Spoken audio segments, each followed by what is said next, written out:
That was probably my first full breath in like the last 5 days. I still haven't made a decision one way or the other if I'm gonna do online yoga. I just like, it feels weird to me.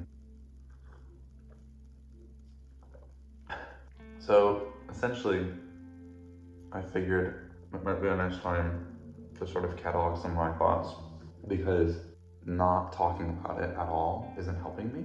If you didn't know, I was hiking the Pacific Crest Trail this year, where I was going to, which is a 2,653.2 mile stretch of dirt that spans from Southern California at the border to the northern border from Washington to Canada, and then about 8 miles into Canada. And I have been planning and researching and saving for this trip for 14 months now, maybe since like last February-ish. Then we got an email from the Pacific Crest Trail Association that said, please cancel your trip. Technically, they don't have any authority over to close the trail or cancel people's permits. The only people that can do that are the USFS, United States Forest Service.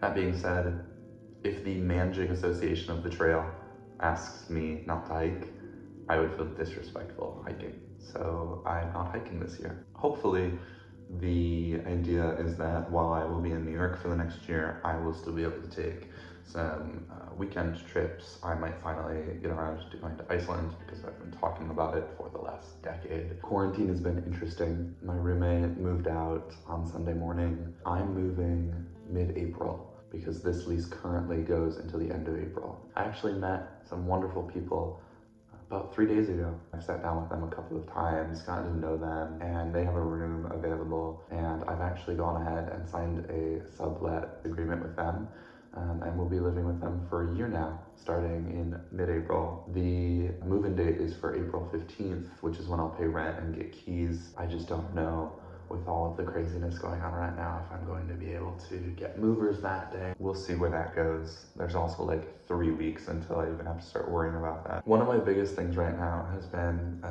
doing my best to stay mindful, because I am not experiencing like a flood of positive and happy emotions. For me, this doesn't feel like, oh, it's a time to slow down, you know, like if those things work for you, that's amazing. That doesn't work for me. Call it a coping mechanism. Staying busy is mentally what's best for me. So for me, it's like remembering that while my feelings might be important, they're probably not valid in terms of an objective truth. They're not reality. This is something that we posit a lot at Katona, that feelings are too personal to be anything other than partial. If you think about the language, the implied of personal is that there's another side of the coin. By the very nature of you being in it, you can't see. So for me, this has been the work of like, I'm not feeling all that well in terms of happiness or productivity. I'm not doing much of anything. And also, I'm okay with that right now. I'm gonna have my feelings and sit with them, see what comes out of it. So with the Pacific Crest Trail, a lot of people have been asking me what my plans are now that I'm not gonna be hiking. And I am staying in New York for a year, which is not the end of the world by any means. And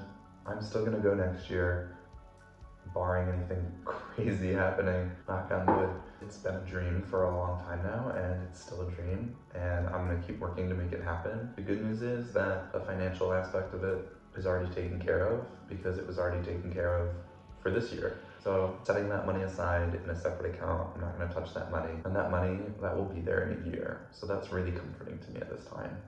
I don't know really what I'm doing for the next 2 weeks. I'm teaching a little bit, mostly virtually, obviously. Guided meditations for 2 of my corporate clients, which is great. That feels like doing something. And then also, like, as I talked about earlier, I just don't know how I feel about doing online classes where I'm asking people to donate money. I'm probably gonna try one, because you can't really know until you try it, and also it feels weird to me. So we'll see how it goes. Can't knock it till you try it, although mentally I'm knocking it a little bit.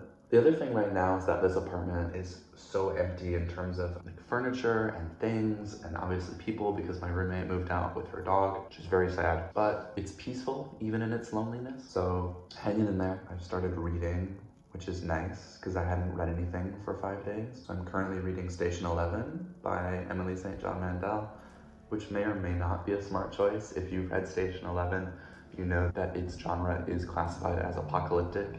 And while that is certainly true, I think most people who have read this book agree that that is not the focus. The focus is on humanity, on interactions, on how people work together or don't work together given a set of circumstances that may seem extreme. And something about reading that book right now oddly brings me a sense of peace. I don't recommend it for everyone because it is talking about like the end of days for 99% of the population. I think that there's a lot of fear around the current situation. I'm certainly a little uneasy. And it's not to say don't worry. If you're gonna worry, you're gonna worry. But there is this idea that if you worry and then whatever you're worrying about doesn't come to pass, you've suffered once and you've suffered unnecessarily. Then the idea is if you worry and the thing that you're worrying about does come to pass, now you've suffered twice. Once by worrying and then once for it actually coming to pass. And you suffered once unnecessarily. You were definitely going to suffer if the thing was going to come to pass. So that was going to happen.